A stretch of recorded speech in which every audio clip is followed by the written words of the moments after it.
is promises. That's all they ever do is promise. Just promise all the time. That fool, I can't get him to see nothing.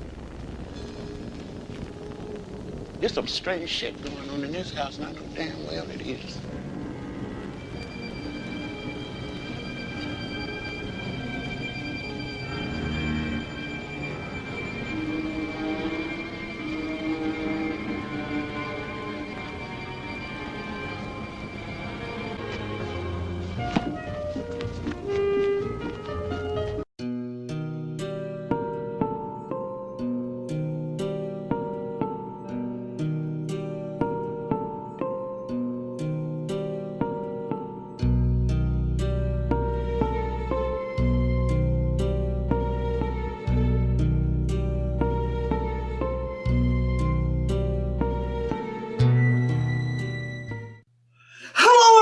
Welcome to another episode of the 31 Nights of Halloween Horror! You are not advertiser friendly! No.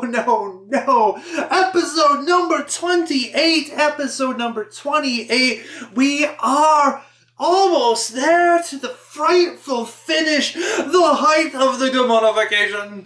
And anyways, coming off of last night's, speaking of demonification, the demonic possession movie, Mausoleum, I thought, you know what? You know what's been lacking so far on these 31 Nights of Halloween Horror?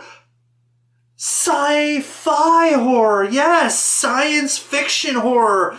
Look, why don't we have more science fiction horror in this countdown? I don't know, because I've been busy in the 80s slasher / weirdness. But anyways, so tonight I decided that I will review a film that I actually quite enjoyed. And it recently got a special edition Blu-ray from our friends at Scream Factory. And that movie is the movie Slither. Yes, Slither in its collector's edition wonderfulness. Ooh, the Blu-rays. Anyways, what is Slither about?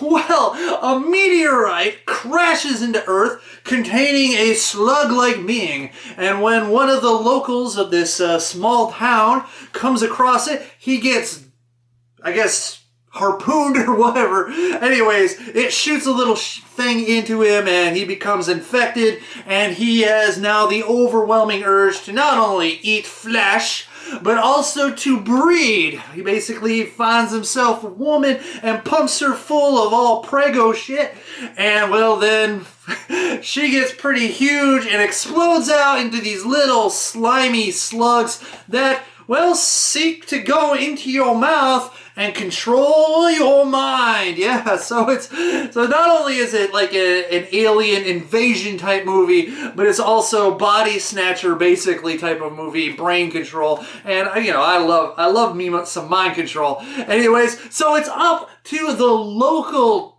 police chief to battle this infection and keep it from spreading out throughout the rest of the world. Well, basically, actually, just to keep your ass from dying or getting pregoed or worse. Anyways, so let's get to these scores. Violence and gore, I'm giving it a 5 out of 5. Look, the violence in this movie is nasty. There's a bunch of animal carcass blood. There's headshots and explosions and guts and nastiness galore. And it's kind of like a zombie film because the people who get slugged are like brain control, but they're also hungry, and so they need to eat, and like you get flesh eating, and then they get all nastified. And there's a lot of great practical effects in this movie, though there is also quite a fair bit of CG.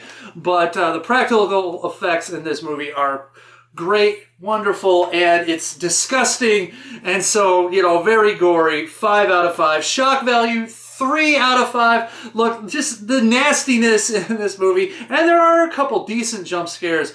Definitely crank up the shock value, plus the fact that, I guess it's like rape. I mean, you're getting forcibly impregnated by tentacles, and this isn't even a Japanese movie. Yeah, I mean, anyways, so yeah, 3 out of 5.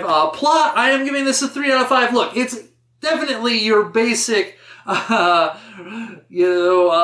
guess a cliched plot, space alien from a meteorite, Yoko finds it, gets infected, and then the infection spreads and stuff like that. But the subtleties within the plot are what make this movie stand out and has the plot get the higher score. It's definitely pays homage to horror movies from before, especially Night of the Creeps. It really reminds me of Night of the Creeps, and one could say, well, maybe it's copying, and one could say it was like maybe it's just paying service to another great alien brain eating zombie type film. Anyways.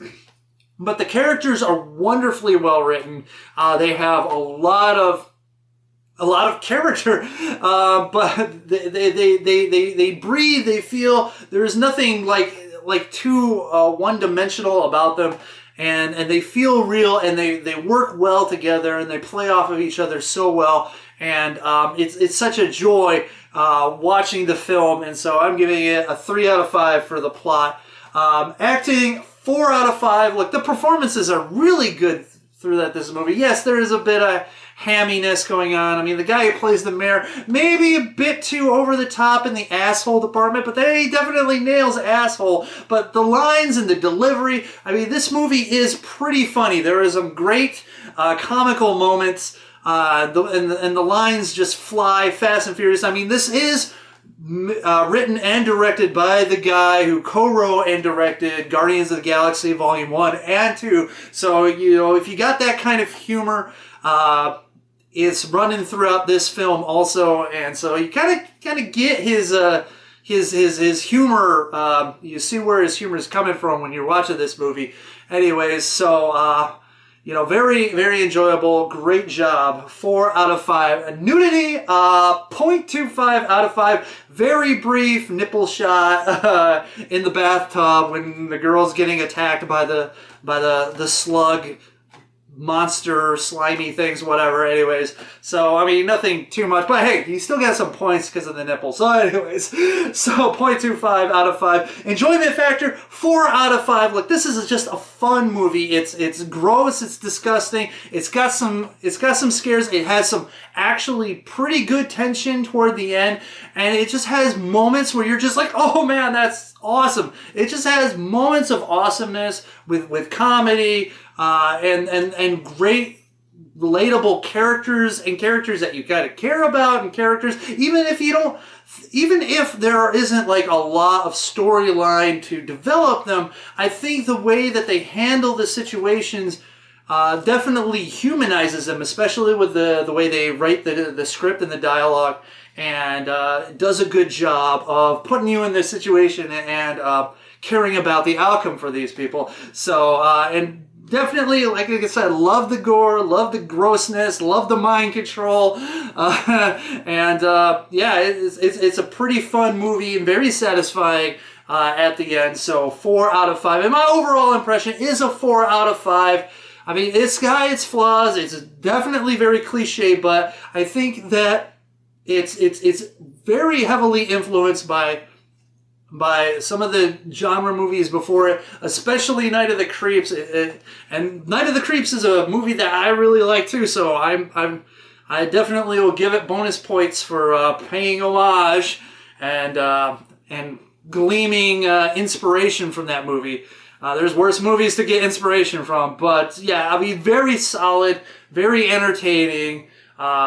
If you like sci-fi horror, you like aliens, you like mind control, you like body snatchers, you like nasty disgustingness, this one's a pretty good one. And loaded with special features also, plus a hilarious gag reel. I mean, the movie's funny as it is, but man, definitely got a great cast there. So, 4 out of 5 overall impression, and that averages out to be a 3.3 out of 5 Slither! Tell me what you think. Have you seen Slither? Leave a comment in the comment section. Do you agree with me? Do you disagree with me? Do you want to say something about the weather? It snowed here today. Snow, mother fucking snow, my god. Anyways, don't let me get me started. I hate snow. Oh my god, I hate cold. I just and the fact like snow would be fine if it was 70 degrees outside and it only fell on like the grass and non-paved surfaces like roads, because my god, you know, I don't like to like fear for my life if I'm driving home from work. Anyways, that's neither here nor there. So what do you think? Episode 28 in the books. That means we've got 29, 30, and 31 left. Oh my goodness, it is almost done. You can see the hope before it is dashed. So, anyways, I will see you next time on the 31 Nights of Halloween Horror. And remember to stay sexy, internet. Stay scary, internet. And my goodness, people, if you see the remains of an asteroid and there's slime trail and there's like this sluggish, nasty, pulsating maggot thing, don't fucking poke it with a stick, man. Get a flamethrower or some shit, because you know that you know that shit ain't gonna end good, and you do not want to be, I guess you would say, victim zero, or yeah, patient zero, because oh my god, just don't.